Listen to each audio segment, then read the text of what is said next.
Hey, how y'all doing? So, this is the notes from Ricochet WWE365.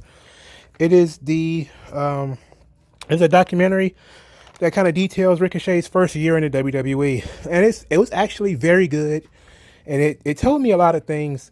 It showed you a lot. So, in the description, I have a link to my previous video on Ricochet.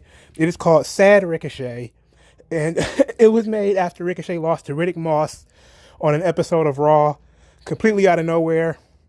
And the internet had a fit because Ricochet is an internet darling who lost a match to a no-name like Riddick Moss. I attempted to sort of look at things from a different perspective, from the perspective of maybe it's a storyline, even though now, 3-4 months later, we realized it was nothing. So a lot, but my thoughts on Ricochet, which I'm going to reiterate along with other things in this video. So if you want to hear me talk through a really bad headset, which is really shitty audio, please listen to that. But if you just want to hear me reiterate the same things here, then let's go for it. So they started with Ricochet, his career. He started at wrestling at 14 years old. He had his first match after 15. He was really skinny. He was a really skinny kid. And he was really inspired by WrestleMania 15. He said, Rock and Austin and all that type of stuff.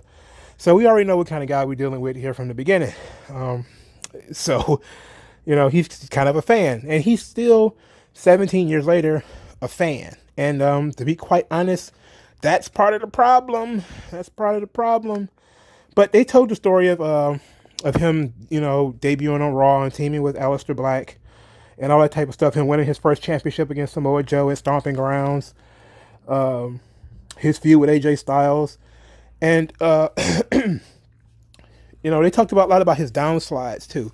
After he lost the U.S. title to AJ Styles, he kind of became aimless. He started sort of losing on TV or sometimes winning matches that didn't mean anything. Otherwise, he would also have matches where he wouldn't get booked.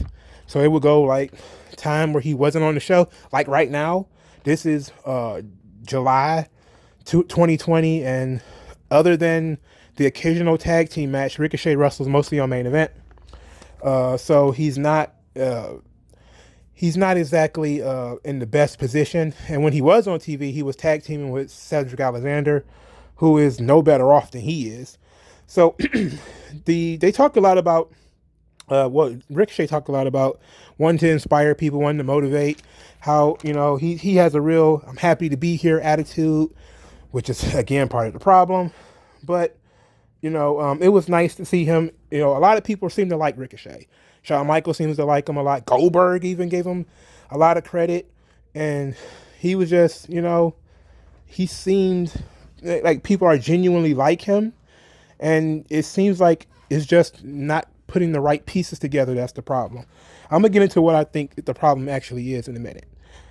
But they talked about, the Brock loss, which a lot of people thought they were going to try to avoid. But I think Ricochet has some really good perspective on it. That it was his first year in the company, and his first year into the WWE, he got a title match against the WWE champion. Now, that's a really good fucking point, okay? I mean, sure, he lost in like 30 seconds or whatever the hell it was. And in his mind, it was a big opportunity for a guy who probably shouldn't have even been in the company in the first place. So now let's talk, now that we kind of truncated the story a little bit, let's talk about that. He still has this attitude like he's not supposed to be there. Now, he still has this, I'm just a small town kid from Kentucky attitude. And you know what? I think that's holding him back. I think that Ricochet does not carry himself like a superstar. Doesn't carry himself like a star. He doesn't have a mean streak. He seems to have a happy-go-lucky attitude, a personality. There's no chip on his shoulder. There's no ego. It just seems like he's happy to be in whatever position they put him in. And you would think that a guy who worked for 15 years, now 17 years, it was 15 years before he signed to NXT, 17 years now that he's been on the roster for a year and a half or so, you would think that a guy like that with the credentials of Ricochet would have a bit of an ego. And maybe you kind of have to have that in order to succeed in the WWE. Because Ricochet is a man with no character. I said this in my Sad Ricochet video. He has no character whatsoever. You know, what is the character of Ricochet? He has no character. He's just a guy who gets by on his athleticism, which is great. He has great athleticism. And I like Ricochet. I like him as a performer. I like him as a person, you know, but if we're being honest, what the fuck is so interesting about him that people was losing their minds whenever he loses a match? You know, because he was, popular on the indies. I think if you listen to this channel for even over a week, you know, I don't give a fuck about guys being a star on the indies. It doesn't mean anything to me. It doesn't mean anything to people who've never seen it. Okay, it may mean something to people who, you know, who listens to these videos or participates in this YouTube stuff or these wrestling journalists and stuff like that.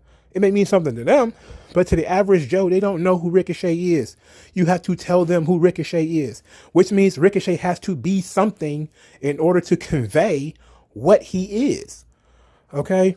And nobody is interested and nobody looks up to, he said he wants to inspire people and to motivate them. Okay, nobody is inspired by small town boy. All right? People don't give a shit about that. You have to have something about you, some type of flair, some type of character about yourself that when people see your documentaries and say, oh, well, he's still humble, despite the fact that he kind of has this big superstar aura on TV. He doesn't have that aura. You know, he gets in the ring with somebody bigger than he is and he disappears. He basically vanishes. He is a crash test dummy with good athleticism. You know, he never really had a good promo. Doesn't really have a good character, good personality. It's just, this is killing him. You know, slowly but surely it's killing him. And the happy-go-lucky, I'm just happy to be here. I'm just so thankful for the opportunity. Thank you guys, thank you guys, thank you guys. It's like, okay, enough of that. Okay, like, I get being that way for your first couple of weeks. But by the time he was 6 months in, 7 months in, he should have been like, yo, I'm 15 years in the business. I know what I'm doing. Let's start, you know, putting some pieces together as far as character is concerned so that I can present myself as a star. Instead of being presented as internet superstar Ricochet, who does a bunch of flips and, you know, goes out there and gets beaten by WWE hand-picked guys in 42 seconds or whatever. So I think that's the problem.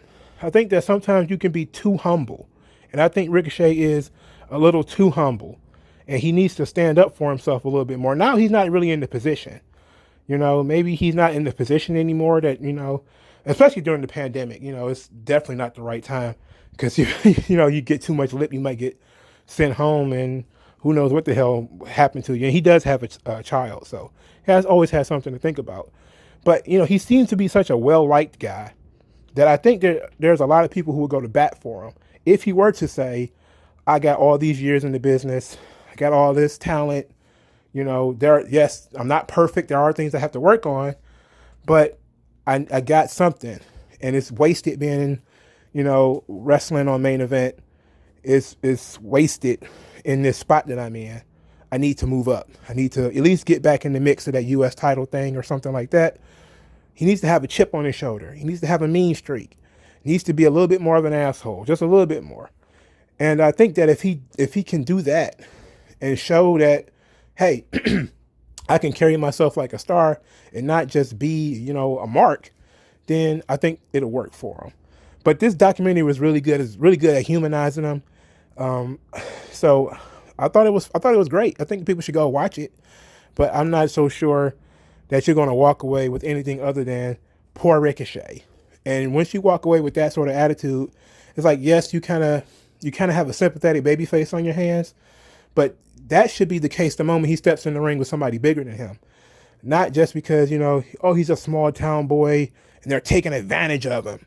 He's just going out there trying his best and getting shit on. Like, that's not the way that you really build a star. You build a star by letting a star be a star. And I think that he had those opportunities to some degree, and I don't think he really met the standard. So maybe he needs to turn heel or something. Maybe the tag team with Cedric Alexander is what he needs. I don't have the answers.